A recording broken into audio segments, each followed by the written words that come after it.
जैसा कि इससे पहले हमने चैप्टर में पढ़ा कि दीर्घवर्त हमारा क्या होता है, दीर्घवर्त को हम डिटेल से पढ़ चुके हैं। अब हमारा जो नेक्स्ट टॉपिक है इसका वो है हमारा अतिपरवलय। देखो बहुत कम अंतर है इसमें, दीर्घवर्त और अतिपरवलय लगभग एक जैसा ही आप देखेंगे। इसमें इक्वेशन माइनस का अंतर है स्टैंडर्ड इक्वेशन में भी, तो एक तरह से इनके क्वेश्चन लगभग होंगे। ठीक है, तो सबसे पहले बात करते हैं हम अतिपरवलय की। अतिपरवलय क्या है? देखो सबसे पहले अगर डेफिनेशन की बात करें, बहुत कम अंतर है अतिपरवलय और दीर्घवर्त की डेफिनेशन में। अतिपरवलय क्या है? अतिपरवलय एक ऐसे बिंदु का बिंदुपथ है। अतिपरवलय एक ऐसे बिंदु का बिंदुपथ है, एक ऐसे बिंदु का बिंदुपथ है, बिंदुपथ है जो किसी समतल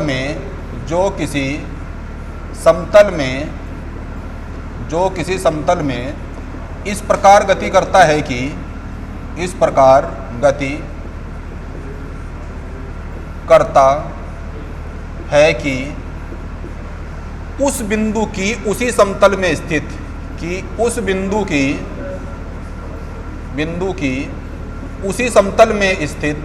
उसी समतल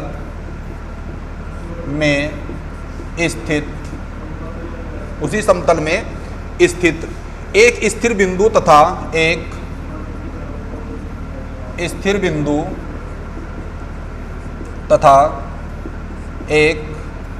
स्थिर सरल रेखा से दूरियों का अनुपात सदैव अचर एवं एक से अधिक रहता है। क्या डिफरेंस है दीर्घवर्त में अतिपरवलय में? वहां पर जो ई की वैल्यू थी वो आपकी एक से छोटी थी, और यहाँ पर क्या है कि जो हमारा वो अनुपात होगा, जो ई की वैल्यू होगी वो हमेशा क्या होगी, एक से बड़ी होगी। ठीक इसी प्रकार से देखो सब सेम ही है इसमें, जैसे आपने दीर्घवर्त में पढ़ा था। इसमें ले लो आप, ये होगी आपकी नियता, ये होगी आपकी नाभि एस, ठीक है, और इसे आप नाम दे लो एम, और इसे नाम दे लो आप पी, यानी P S upon P M. क्या हो गया आपका? P S upon P M is equal to E, यानी पी एस बराबर ई इंटू पी एम, जहाँ पर ई बड़ा है एक से, जहाँ पर ई की वैल्यू बड़ी है आपकी एक से। तो इलिप्स के लिए क्या होगा आपका, वो हाइपरबोला के लिए क्या होगा आपका, ई की वैल्यू एक से बड़ी होगी, और इलिप्स में ई की वैल्यू क्या थी, एक से छोटी। ठीक है, अब क्या होता है आपका अतिपरवलय का मानक समीकरण। अतिपरवलय का मानक समीकरण। तो अतिपरवलय के मानक समीकरण में क्या होगा? अतिपरवलय का आपका जो फिगर होगा वो इस तरह से होगा, ये ऐसे और इस तरह से।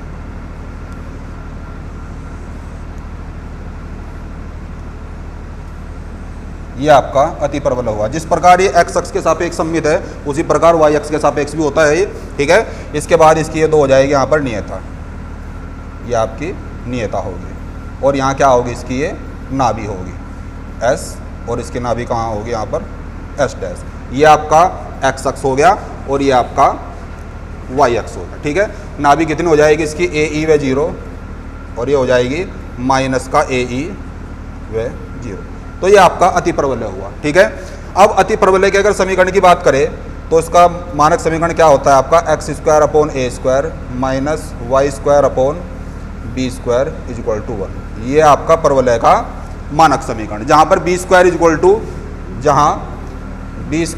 टू ए स्क्वायर और इंटू ई स्क्वायर माइनस 1। एक ऐसा ही रिजल्ट हमने आपको दीर्घवर्त में भी बताया था कि बी स्क्वायर क्या होगा, ई स्क्वायर माइनस 1, या वहाँ 1 माइनस का ई स्क्वायर था। ठीक है, अब इसके कुछ फॉर्मूले की बात करें तो अतिपरवलय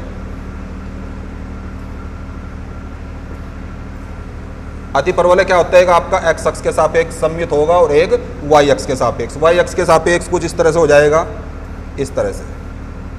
ठीक है, तो इसमें क्या होगा आपका, एक हो गया आपका x square upon a square minus y square upon b square. दूसरा क्या होगा आपका x square upon a square minus y square upon b square is equal to minus का 1। ठीक है, अब सबसे पहले बात अगर शीर्ष की करें, शीर्ष क्या होंगे, दोनों हो गए 0 0। इसके भी शीर्ष क्या होंगे आपके 0 0। ठीक है। दूसरा क्या होगा आपका इसमें हो जाएगा अनुप्रस्थ अक्ष।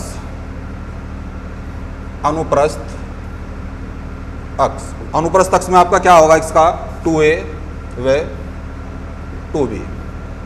ठीक है। इसके बाद क्या आता है आपका संयुग्मी अक्ष। संयुग्मी अक्ष में अपोजिट हो जाएंगे संयुग्मी अक्ष। संयुग्मी अक्ष आपका क्या आ जाएगा 2b, ये हो जाएगा 2a।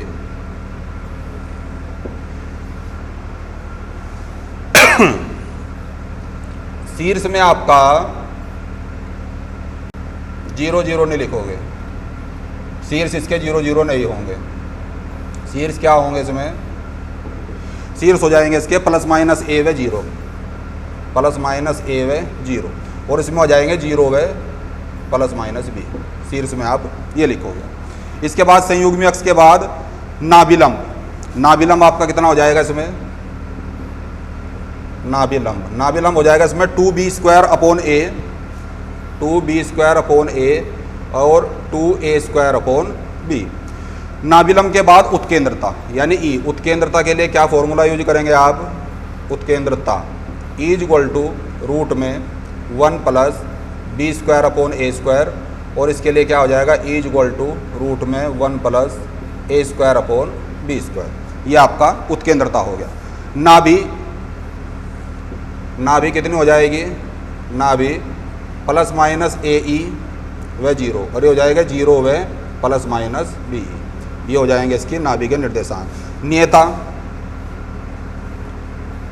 नियता कितनी हो जाएगी इसमें, नियता का जो समीकरण होगा इसमें देखो, नियता जो होगी आपकी ये होगी यहाँ से, ये होगी आपकी Z और ये होगी Z'। ठीक है। नियता x is equal to plus minus a upon e, x is equal to plus minus a upon e, और नियता कितनी हो जाएगी x is equal to plus minus a upon e, और x is equal to y is equal to plus minus b upon e. ये आपके फॉर्मूले हो गए इसमें। ठीक है। आइए अब एक दो क्वेश्चन एक्सरसाइज से लिखते हैं इसमें। पहला क्वेश्चन क्या ध्यान होना है, x² upon 16 exercise 11.4 NCERT। First question क्या ध्यान होने, x² upon 16, x² upon 16 minus y² upon 9, y² upon 9 is equal to क्या दिया उन्होंने 1, ये दिया। तो जब आपकी स्टैंडर्ड इक्वेशन से आप इसकी कंपेयर करोगे x² upon a² minus y² upon b² is equal to 1, तो a² इज इक्वल टू आया आपका 16 और b² इज इक्वल टू आया आपका 9, यानी a इज इक्वल टू 4 आया और b इज इक्वल टू क्या आया आपका निकल के 3 आया। ठीक है। तो अब इसमें सबसे पहले क्या निकाल लेंगे, सबसे पहले हम निकालते हैं इसमें शीर्ष। ठीक है। शीर्ष कितने हो जाएंगे इसके, देखो शीर्ष का क्या होता है आपका प्लस माइनस a व 0। सबसे पहली चीज़ इसमें क्या निकाल लेंगे हम शीर्ष, तो शीर्ष क्या हो जाएंगे इसके प्लस माइनस 4 व 0, ये हमारे शीर्ष हो जाएंगे। दूसरा क्या पूछा इसने, उत्केंद्रता। उत्केंद्रता E is equal to root में 1 प्लस b² अपॉन a², यानी क्या हो जाएगा 1 प्लस b² की वैल्यू 9 अपॉन 16, 16 प्लस 9 25, यानी 5 अपॉन 4, सॉरी 5 अपॉन कितनी आ जाएगी आपकी 4। ये आपकी क्या आ जाएगी निकल के उत्केंद्रता। अब देखोगे इसकी नाभि, नाभि के निर्देशांक, नाभि, नाभि क्या होगी प्लस माइनस AE व 0। तो A की वैल्यू क्या है आपकी, A की वैल्यू आपकी हो गई इसमें 4, E की वैल्यू हो गई 5 अपॉन 4 व 0 प्लस माइनस, तो इससे कैंसिल हो गया, तो हो गया प्लस माइनस 5 व 0। तो दूसरी चीज़ ने पूछी थी इसमें नाभि। होता है आपका नाभिलंब। नाभिलंब कितना हो जाएगा इसमें, अगर आप नाभिलंब की बात करें, नाभिलंब, नाभिलंब हो जाएगा 2b² अपॉन a। देखो नाभिलंब क्या लिखा था हमने फॉर्मूला यहाँ से 2b² अपॉन a। ठीक है। ये आपको इसकी पहचान रखनी है किस तरह का उन्होंने अतिप्रबल आपका दिया है। तो 2b² अपॉन a, तो 2 इंटू b² की वैल्यू आपकी क्या है 9 अपॉन a, a की वैल्यू होगी आपकी 4, 2 दूनी 4, 1 काट लिया आपने 9 अपॉन 2। तो आपका नाभिलंब निकल के आ गया इसमें 9/2। तो बच्चों आपने देखा कि जो आपने दीर्घवृत्त के क्वेश्चन पढ़े थे और आप अति परवलय के क्वेश्चन पढ़ रहे हैं, दोनों क्वेश्चनों में कहीं ना कहीं बहुत सिमिलरिटी है, एक ही मेथड है करने का। ठीक है, तो आप इन्हें सब अपनी कॉपी में उतार ले। उम्मीद है कि आपकी अच्छी तरह समझ में आ गया होगा। धन्यवाद।